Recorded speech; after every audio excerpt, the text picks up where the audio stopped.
Instagram. Kevin J. Johnston here, just enjoying time off. Obviously, with the way the Canadian government has been treating me, I have nothing but time off. Can't work, can't podcast, can't do anything. Court orders preventing me from talking about even the most mundane of subject matters. So what do? I come outside and I enjoy a little bit of sunlight. That's what I do. So yeah, I accidentally I goofed up and deleted one of my videos the other day. Sorry, didn't mean to do so, but it's in reference to, and I'll repeat it a little bit, different jokes, I'll repeat it. This whole thing about the fat acceptance movement, okay? I'm really disappointed on just how many TikTok videos there are, TikTok channels, YouTube channels, and Instagram channels, and so on, dedicated to telling me that I'm racist because I want to work out, or that I hate fat people because I want to work out. That is the most asinine and ridiculous thing on the planet. If somebody wishes to improve themselves, everybody else out there who's not of the same stature should do their very best to improve themselves as well. Anybody who's overweight should realize that being overweight is not healthy, okay? Now, being a little overweight is standard. That's just what it is. But being morbidly obese is not. Now, according to the BMI index, I'm currently morbidly obese, and that's like that chart I don't really buy into all that much, but just to give you an idea, right now I'm standing at 5'6", weighing 210.5 pounds. That makes me morbidly obese according to that chart. You can also see the double chin right now hanging low. Whose fault is that? Mine. For those guys out there like, I don't know, Chris Sky, who are completely and totally cut, would I perceive Chris Sky as racist or a fattest or whatever else because he dedicates 4 to 6 hours a day to work it out? Absolutely not, because that's the life that he has chosen, and good for him. And he is an inspiration, not just to me, but to many, many others. And the whole idea is to draw as much inspiration as you possibly can from those who have achieved more than you. But those out there who are morbidly obese and they get onto these channels and utter these false claims that to work out is racist, to work out is hatred towards fat people, to work out makes everyone else feel bad. Well, too bad, okay? Too bad. Let me give you some examples of what I'm referring to here. I'll never forget it. When I was 6 years old, I was told by some kids on the other soccer team, all right, I'm not allowed to kick the ball as hard as I want when I'm in front of the net because you don't want to hurt the goalie. And it didn't make any sense because every time I was taking light shots, the goalie would save the ball. And then one day I said, Daddy, is it true that you're not allowed to kick a soccer ball as hard as you want in front of the net? And he looks at me and goes, you can put the ball through the kid's head if you want. Thinking, oh, so there's no rule. He says, you kick the ball as hard as you want. So I did. I started smashing the ball as hard as I wanted, and all of a sudden, just about every game, goal, goal, goal, goal, and goal. That was me not buying into the propaganda of the week. Goaltenders did not want me smashing the ball as hard as I possibly could. Well, when I did, I started scoring. And when I did and they got hit, sure, they got hurt, but that's the nature of the game. You don't want to get hurt, don't be a goalie. I know this because I played keeper in indoor soccer, and I can tell you it's cost me a lot. It's cost me 2 broken hands, broken knuckle, dislocated shoulder. It's cost me a lot, but I'm still doing it.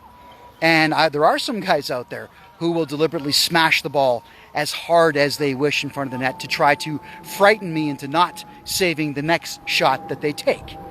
That's the nature of the game. You don't like the heat, get out of the kitchen, you know? That's how that saying works. So as for people who might be overweight, don't get on YouTube and cry about it. Don't get on YouTube and tell me that I have to accept it. First off, I don't know you.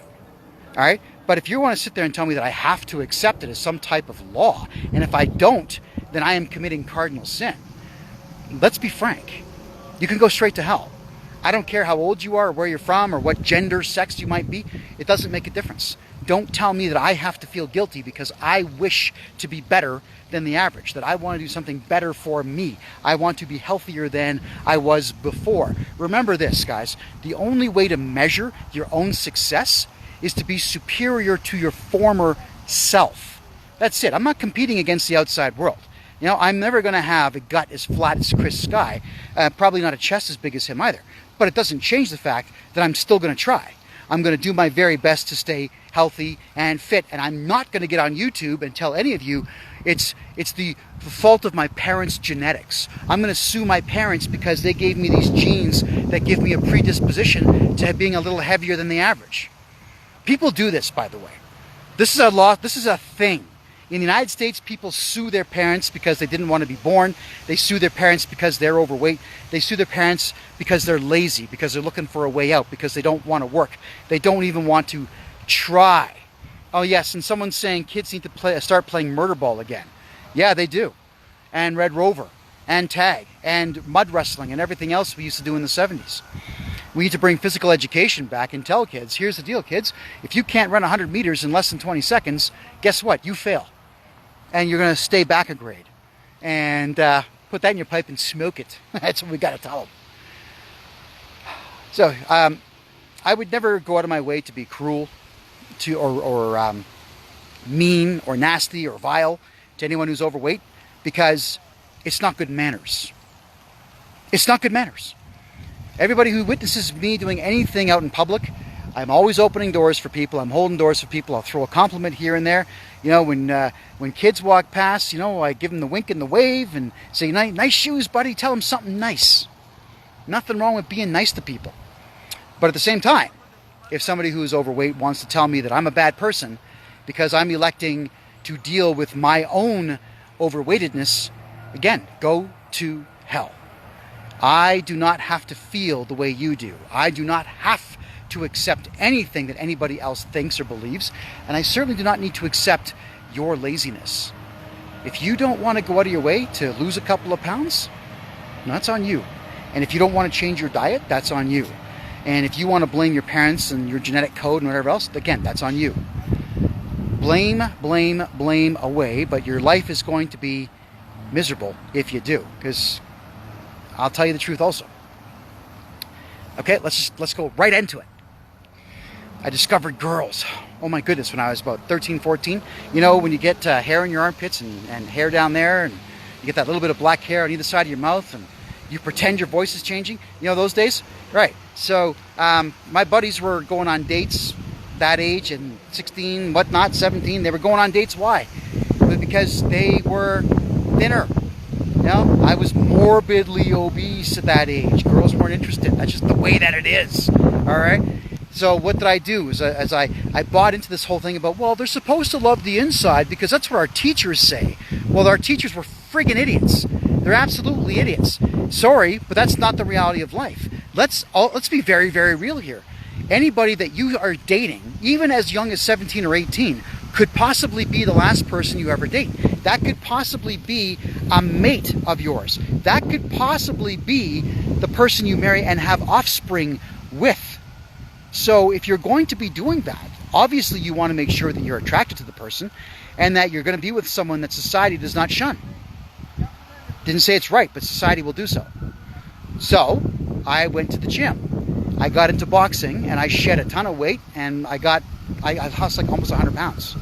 And all of a sudden, between that and a newfound confidence as a result of it, I was beating the chicks off with a stick. Figuratively speaking, you get what I'm saying. Dates were easy to get, and so on. So getting thinner is not necessarily all about looks. It is about better blood flow in your body, and that will make you feel better. It really will. And when you're stretching your muscles out and you're really working your muscles hard, your body's going to release endorphins, and that feels good. Trust me, that feels fantastic. You know, you have to learn to appreciate, to love the pain of a good workout. And some people say, well, I can't stand the pain. You know, I worked out and I'm sore. Well, go do it again.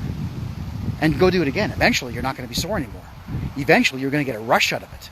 Eventually, you'll be mad when someone makes you miss a workout. You're going to start telling your friends, sorry, guys, I can't go to the bar and eat chicken wings. I got to go to the gym. Right? And your friends might get upset with you about it. Too bad. They're not inside of your body. The hell with them. Who cares? So, I think I've made my point here. I certainly have made my point here, is that getting involved with somebody from the opposite sex or the same sex, if you're into that, you need to be as not fit, not cut, but as healthy as possible. And yes, it's possible to be healthy and carry some extra pounds with you. But believe me when I say this, it is extremely easy to make yourself unhealthy. It's actually also extremely easy to keep yourself healthy. It's a decision. You pick a direction and you go down that route. You decide, I'm a fat guy or I'm a fit guy. You pick one and you be it. But getting onto YouTube and crying about the fact that you're fat ain't gonna work. It's not gonna help you, your loved ones, your friends, and it's certainly not gonna make anybody respect you. You might get a little sympathy from other people who are as lazy as you. But people who are as lazy as you are not going to encourage you ever to be better. I will. So put down the fork, go outside on a day like today, look at all that sun, walk around. Just walk a couple of kilometers a day. For my American friends, walk 2 miles a day. That's what, 3.5 Ks? Just get out of the house and do something. Go swim. And if you want to really stuff your face, if you really want to fill up with something, cucumbers and popcorn. Don't put butter in your popcorn. Just cucumbers, popcorn. There's one more thing I do is I'll grab flaxseed, crushed flaxseed, a couple spoonfuls, a ton of water. Trust me, 2 cucumbers in that and you are stuffed for hours. And that might signify about 20 calories. And then you take all that energy you've now got, because you still have body fat, and go walk.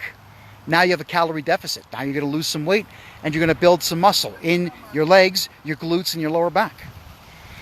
Also, when you're walking and you put your chest back and your head up, you'll be improving posture. And being healthy for the men out there, I know there's lots of you out there that do this, some of you are suffering from erectile dysfunction because you're not healthy. You don't have enough blood flow in the body. So drop a bunch of weight and you'll see a huge difference. And I mean that literally, a huge difference in performance. All right, good. So do we all agree on this? No more crying, no more whining. We're not going to go on YouTube and complain about our genetic codes. We're not going to tell anybody else they have to accept us just because we say so. We're just going to stop bitching and go do something better for ourselves. And when we are better, then we can start working on helping other people in our personal lives, improving those that we actually do care about. That's it for now. I love you all. See ya.